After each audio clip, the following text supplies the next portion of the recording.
God's always been first in my life. He's always been first in Sam's life.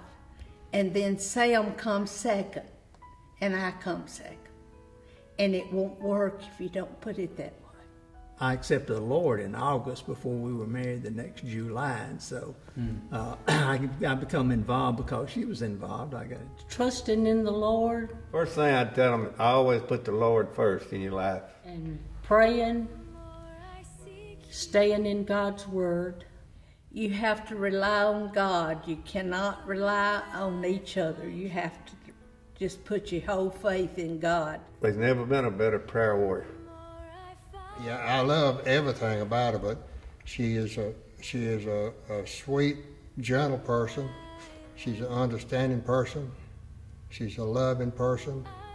She loves to cook, and I love for her to cook. But then when I went to Germany, so far away that I couldn't even imagine seeing her.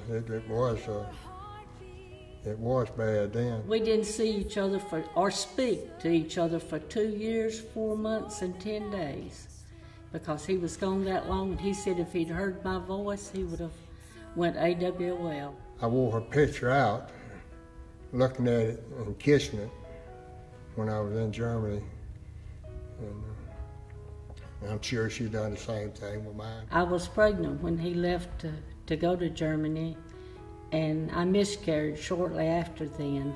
And I know that had to be hard for him, knowing that I was in the hospital. Put your sweet lips a little closer to the phone.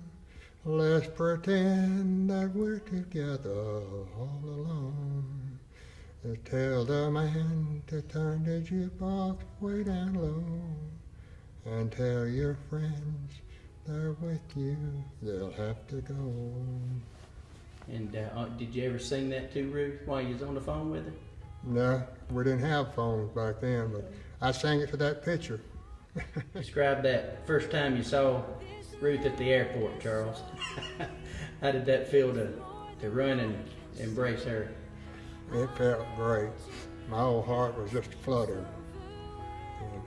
I'm going to tell you right now, I've never been so proud to see a sweet woman in my whole life, and I want to see her. That's what makes me laugh about him. That's the first thing that you, when you first look at a woman, you ain't think about love, you think about physical attraction.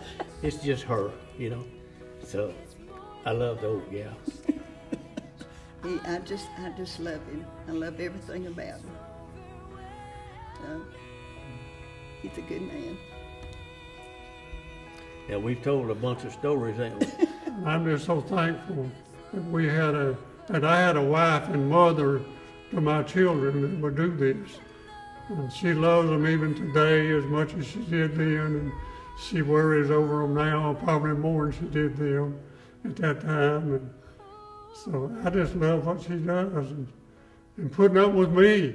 He treats me like a queen. Sometimes. Always. I probably over the years, these 50-something years, I could probably count on 2 hands the times that he's ever really even raised his voice at me. Sometimes I wish he would, so I could jump on him even further. At the time we got married, I didn't have a clue what love was, and it's just been a growing process, and it hasn't been all the time easy, but I just say stick with it. But it's been a wonderful life, and I hope we can go about 30 more.